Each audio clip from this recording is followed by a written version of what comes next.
Cool. Hit 30 minutes. We're live. Where y'all boys located right now? Where y'all locate questions where you're located. Laz, Dude, where I'm in you a at? suburb.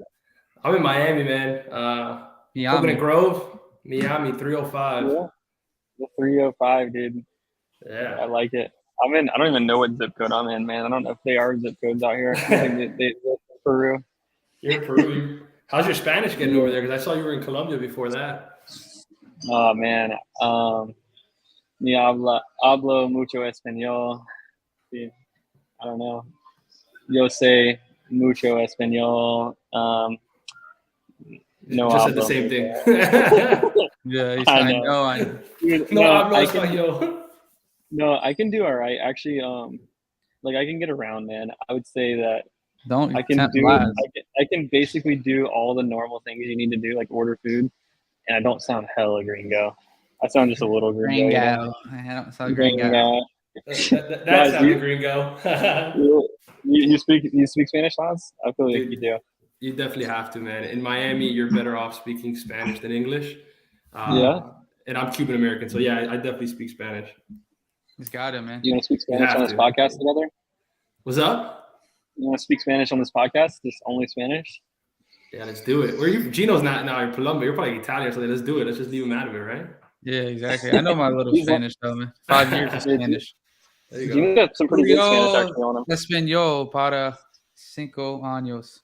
There you go. I think my favorite thing I've learned so far is we were riding back from Machu Picchu, and our driver we're just talking, and like I don't know why this came up, but he was just like La Coche en la Noche. I don't know like what he was talking about. It's like the car in the night. I was like, bro, are you okay, Junior? I think Did anyone help translate?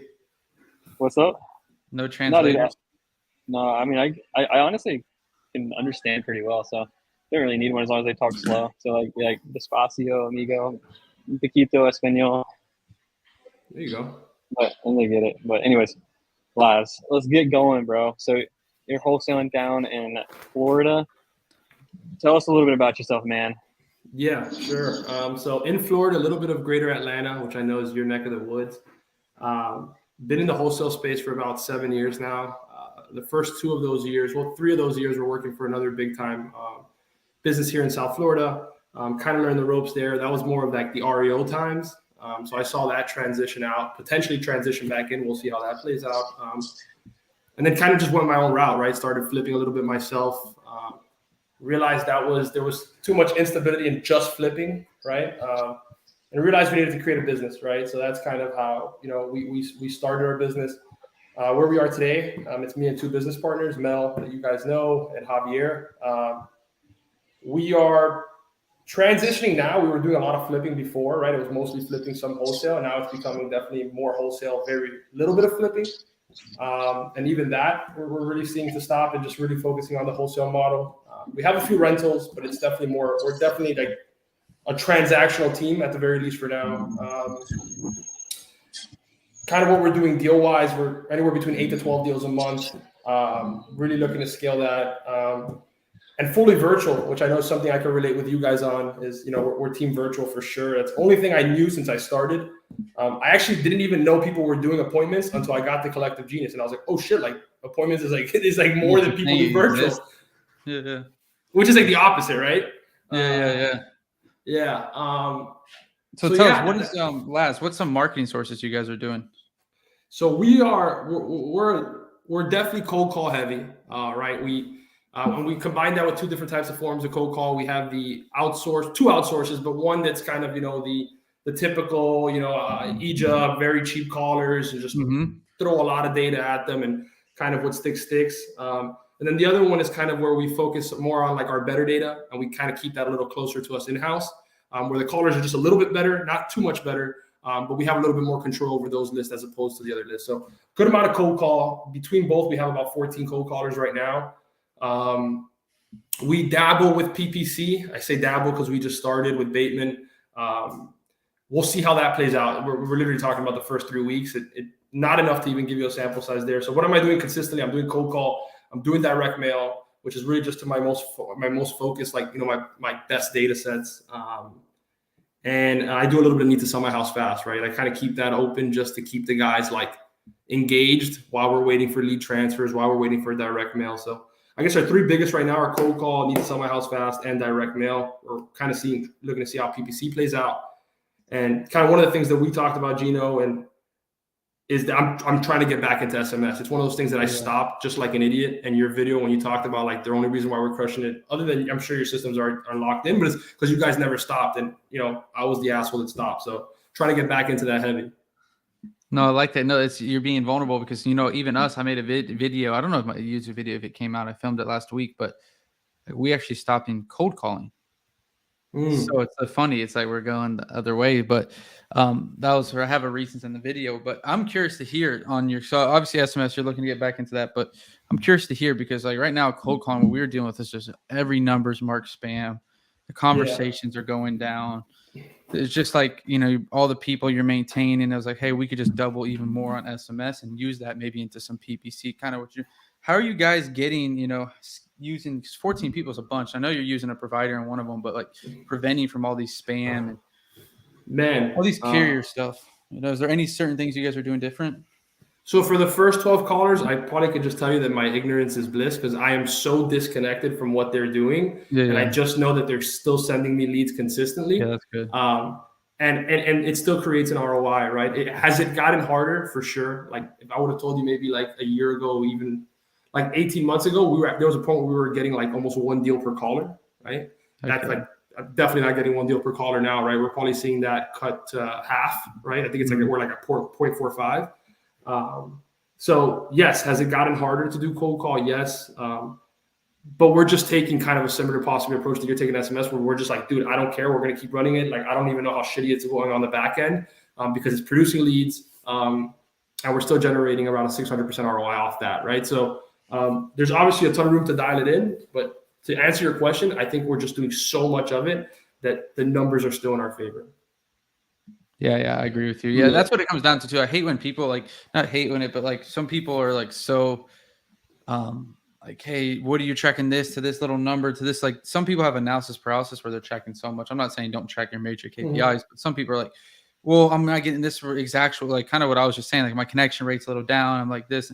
Are you getting the return on investment? Are you seeing that return on investment forward? It's also important if you are getting a return on investment, you're looking at when did you spend money on those leads at the same time as well. So they got to counter. So if you might say, oh shit, we're getting a 5x return, but yeah, all that most of the revenue came during like a March lockups or May lockups. And it's like, hey, the market's shifting now. What's it done in the last 2 months? And that's what was up with cold calling. We looked like 2 months, like we hadn't got a set closed deal, like even projected to close, but like one in the last 2 months with cold calling. We're like, bro, it's not going to work out right now. Like it's not projecting out. If we project the revenue out, it's not making sense, you know?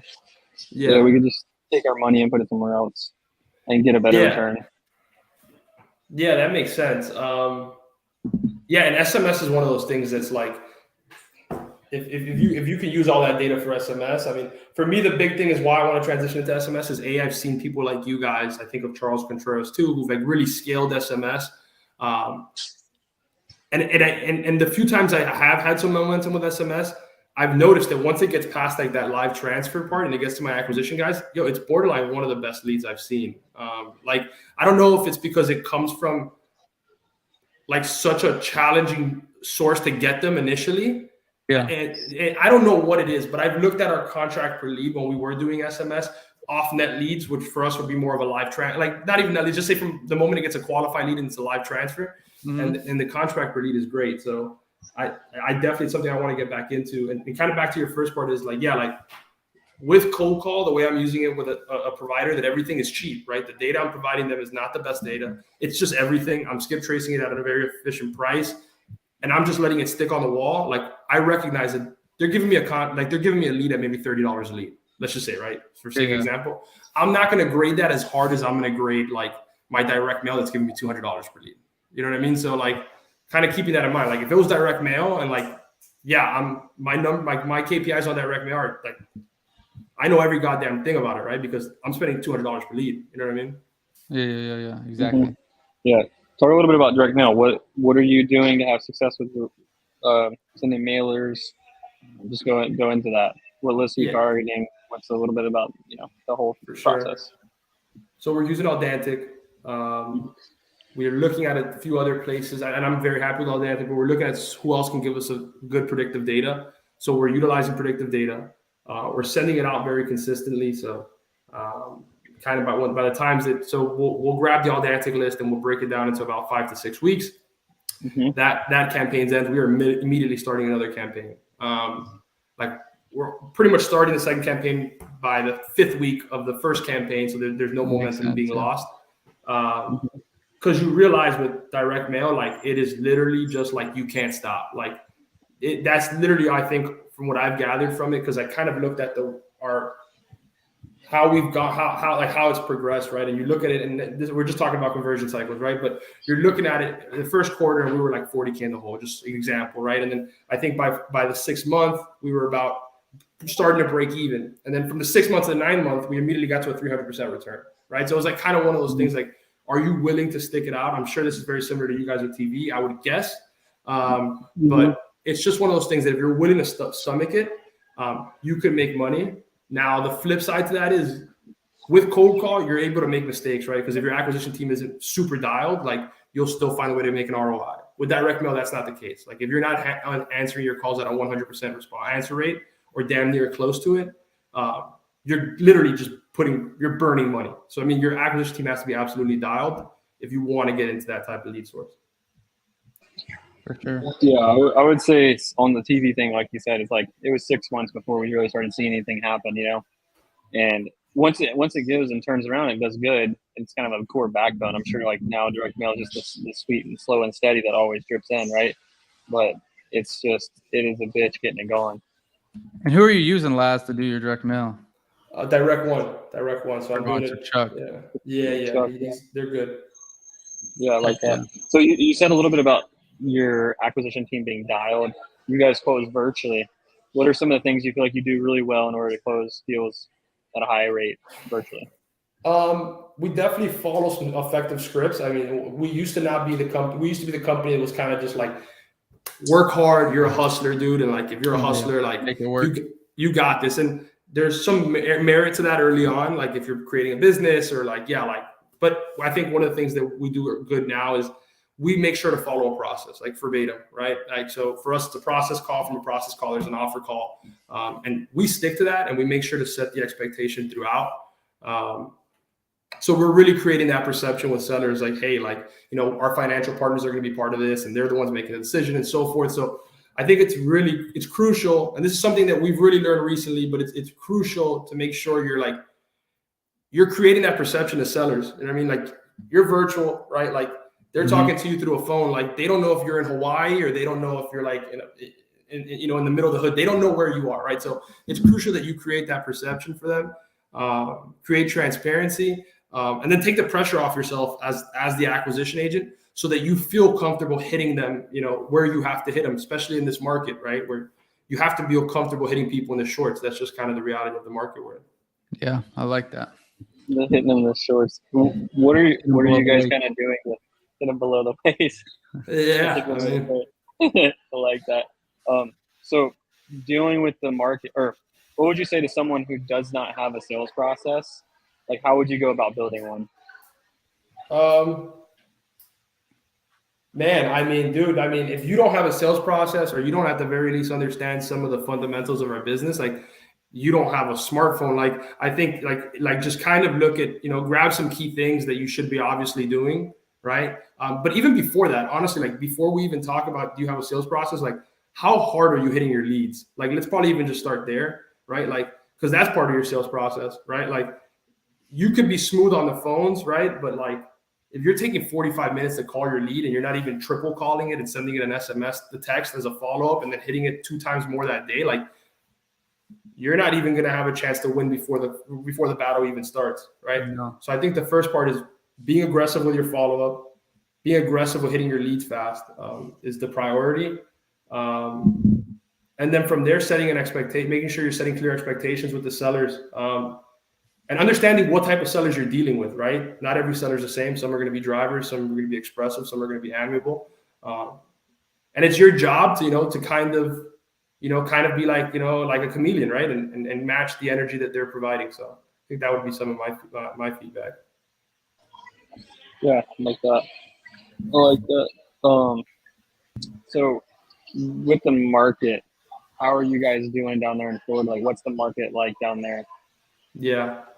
I mean, we're feeling it, right? We're feeling it. Obviously, it's kind of one of those things, I think, where what we're going back to is like, we need to make sure, we're marketing in the right areas, right? So making sure we're dialing in our zip codes, we're hitting areas where we have the best shot at selling the deal. I think that's the first part.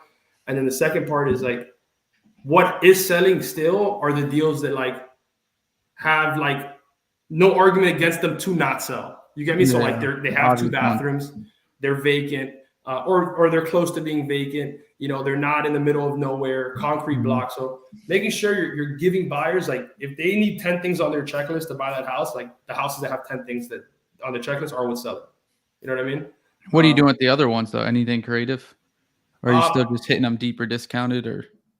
Deeper discount, man. That's definitely a place that we need to go, though. We definitely try to MLS clause a lot of stuff. We try to innovate. It's not what we're doing at the highest level, to be honest with you. And I know kind of people are talking about creative finance more, kind of, I guess, with the whole pre-foreclosure potential ramp up that we may see. So I think putting like somebody in that seat who can handle that is something we definitely should be looking into. Yeah, I would say the big thing we're looking at now is like, obviously in this whole business and the last, we've talked about this before, and last, you probably heard it at CG when they were talking about it when you were just there, is in the past 2 years, you could be a mediocre, business owner and see massive success. Now, the business owners that were above average are seeing average success. Right? It's switched, and those mediocre operators are no longer going to be in the business in 6 months. Right? Everyone's feeling it right now. When I say everyone, I mean like the top CG guys, right? And the guys, CG is a collector genius, a mastermind. Some of the top guys we know, they didn't make money in the last month. But the thing is, like, we're all struggling. I know a bunch of people didn't. We didn't. But the thing is, we knew we weren't, and we know why we didn't, and now we know why we can fix it, and now we know what we can do in the future.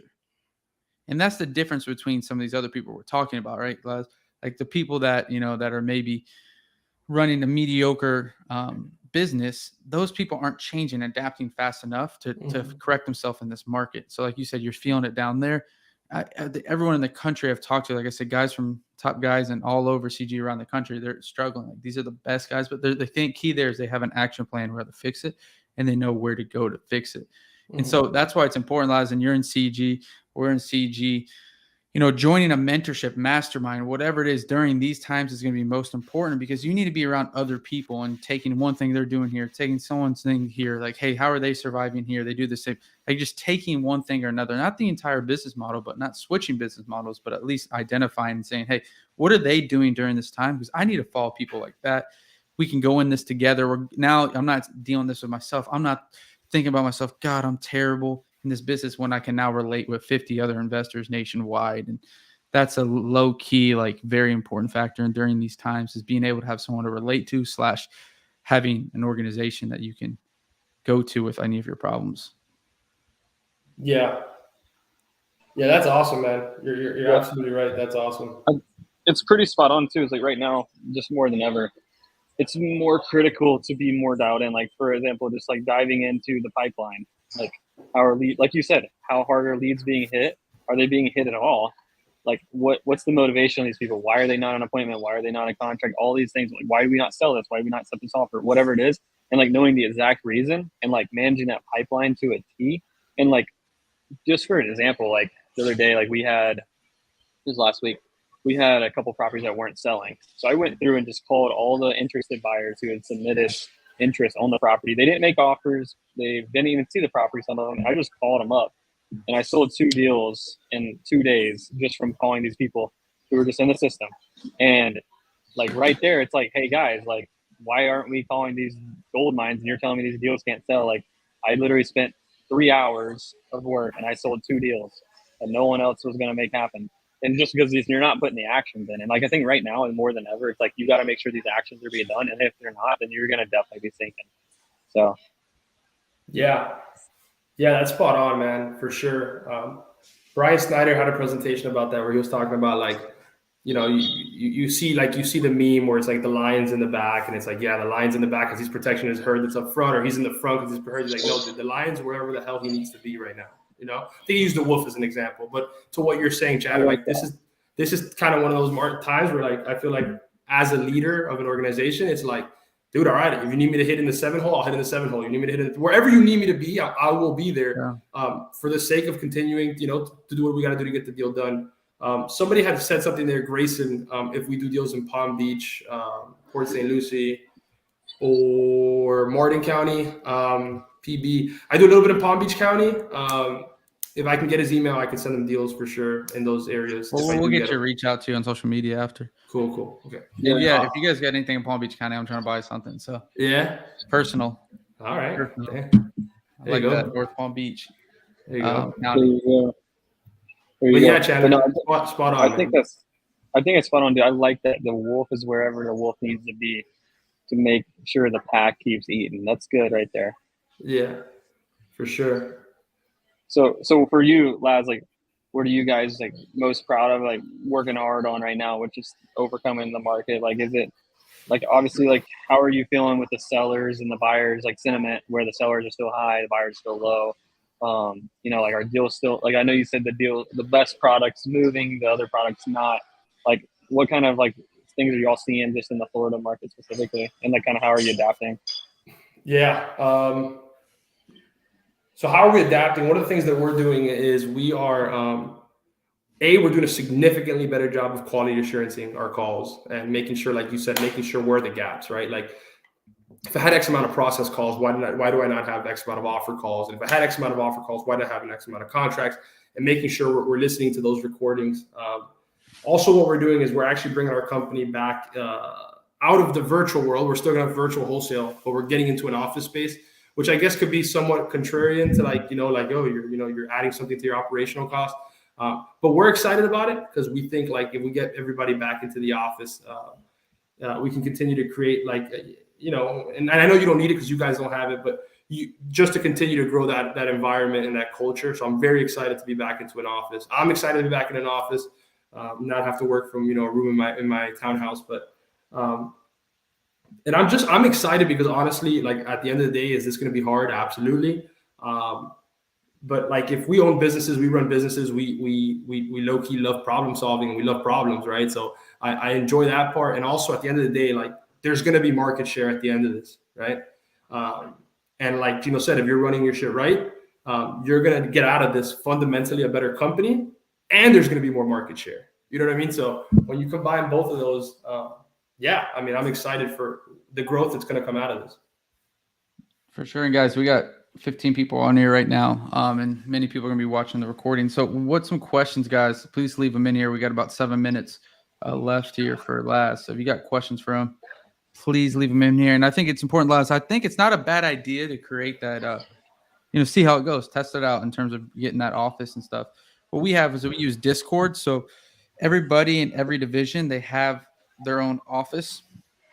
Like acquisition managers have their own office. They go into an office where all 4 of them are in there. So like we kind of like try to adapt to that this year, which helped a lot with, hey, like if I needed something, I can go in their office. Or 2, they feel like now we're together in an office working, and like they got to be ready on their computer in case I come in there, in case another AM needs help. So it's helped a lot with that as well, for the virtual people out there, just Discord and having different rooms and stuff like that. Just like the speed of communication, the speed of execution just goes up, and you can just talk instantly. Yeah, that's awesome. And that's still valuable for us because my AMs are in-house, right? Like, our management team, our transaction coordinator, right? A bunch of our backend is still virtual. So still definitely something we can use. Yeah, I like that. Laz, I have a question. What's the next big thing for you? What do you got anything new cooking? Cooking. Yeah, always cooking. That's a good question, man. We're going to be aggressively hiring, which I know is kind of interesting, but we're definitely doing that because we think there's still going to be a ton of opportunity. So that's exciting. Going back into the office, like I said, I think one of the big things that we're doing too is we're making sure to position our liquidity for sure. because I live in Miami. None of my rentals are in Miami. And I want to tap into my market. You know what I mean? I mean, there's just so much upside here. And so definitely having the opportunity to get back into buying my holds in South Florida, Miami particularly, because that's where I'm at. Super excited to be able to get to do that. I think sooner than later. Yeah, I like that. Let's see. We got a question from Grayson here. We're seeing YTC. I wish I knew what that meant, but I think maybe that's something for auction property rentals around 8% in South Florida. We're ramping up off-market acquisitions. What's y'all's cost per lead for cold call, SMS, direct mail, RVM, etc. Things? Okay. I can answer cold call. My cold call hovers around 35 to 40 cost per lead. My cost per closed deal is about 3K on that, 2,800, let's say. My SMS, that's for the pros that I'm looking at, you guys. Direct mail, I am higher than that. My cost per lead is at about 220-ish, and my cost per deal sits closer to 4. I don't do RVM. Yeah, we don't do RVM. We have an so RVM started, but what's the SMS, Chandler? Yeah, SMS. So we're right around like 20 to 25 cost per lead, 20, 25 bucks. And that's around 20 to 50 or so right in there for cost per contract. Yeah. And for the yield part for the rentals, I have a really good deal in Riviera, which is Palm Beach, that I could maybe hit him with for sure. Hit him up. So yeah, we're gonna go ahead and again, Laz, we'll let you talk about before you head out here. Might as well do it now. Where can the listeners reach out to you, Laz? Yeah, man. So I need to get better. This was my whole thing at CG was like, I need to get better on social media. I'm literally opening my phone to tell you what my handle is. That's fine. Hey. Yeah. That's hilarious. Yeah, dude, I'm too old, but I need to get better because obviously there's a lot of value in that. So on Instagram, I'm LACH Perez, Latch, LACH Perez. Hit me up there. I'll definitely respond. And yeah, I mean, if anybody needs anything, I'm here to help, man. A lot of people have helped me. So I'm here to return the favor. Heck yeah. I like that. Yeah. I like that. Laz, just think about something you'd want to leave the listeners with. I'm going to make a quick announcement real quick. So, but just think about what you want to leave the listeners with, and we'll be rolling out. But honestly, great time today. So real quick, guys, just a couple announcements. Gino has one as well, just for their meetup. But today we're going to start opening up how you guys can sell on MLS with us. And basically, I'm going to release some information on my story. So make sure stay tuned to that. And I'm going to leave a link for how you can submit your deals to work with us and JV on deals together where we can sell them on the MLS. And if you have a deal that's not moving, we can renegotiate with the seller and get it on the MLS. Or just if you have an MLS deal and you want to be guided through it, best practices, the whole 9 yards, we can handle that entire process for you and show you straight down the line how to do it. So that's mine. Gino, you have y'all's meetup coming up. Yeah, we have a meetup. You're in Atlanta. You're watching the recording tomorrow, Wednesday, the 26th of October at 7 p.m. at Dry County Brewery. We hitting that brewery up, boys and girls, up there in Kennesaw. So Dry County Brewery, 7 p.m. tomorrow. And like Chandler's saying, guys, hey, if you have deals that you want to get on the MLS, right? This is the hardest time in the last 3 years since I've been in the business to sell your deals by far. Getting on MLS puts you in front of a tremendous amount of buyers. And even if it's a total fixer-upper, we can sell it on the MLS because you also, not on the MLS, you don't just get retail investors or conventional buyers. You also get a boatload of cash investors, hedge funds, and other people in there that are looking for deals right now, right? People that don't have wholesalers sending them deals. So if you're interested in that, reach out to Chandler on Instagram, Chandler Sane, or hit him up on Facebook. But again, if you're looking at helping us, we'll show you how to put on the MLS. We'll do it for you. It's a JV deal. We work together. We both get paid. Anywhere in the country, not just Georgia. Anywhere in the country. Also, don't hit me up on Facebook. Definitely Instagram because I will probably not reply on Facebook because I don't have notifications on. But if you don't have a Facebook, though, contact me then. Yeah. Hit Gino up on Facebook if you want to do that. All right, Laz. What do you want to leave the listeners with? Yeah, so the one thing I would leave you with is I'm absolutely not a perfectionist. Like if I send an email to people, 20% of what I'm saying is there's typos in it. So to say that, I'm just saying like things don't have to be 100% dialed in. I know I'm saying the word dialed and predictive data, all that stuff, but it does not have to be 100% dialed in for you to make money. Like over time, it will get better. And as you continue to scale, you'll focus on ways to create efficiency. But early on, like do not look for perfection and like grind. Like I am team grind. Like do what you have to do, especially in this market. And you will be rewarded. And then just don't get hyped off what people are saying they're doing, because 9 out of 10 of people who are saying they're doing something, they're probably not even doing it. So just focus on your path and grind. Yeah, I like that. That's probably true. Yeah. I like that. I like that a lot. Dude, Well, Laz, I think you gave a ton of value today. So yeah, you definitely want to top guest here. Bunch of value. Thanks for coming on. And we'll see you soon. Hopefully, CG. Yes, sir. And if you guys come down to South Florida, Gino, I know you play a little golf. I've seen that golf swing. Hit me up. Hey, yo, I don't know if you want this golf swing. It's not that good. Sure.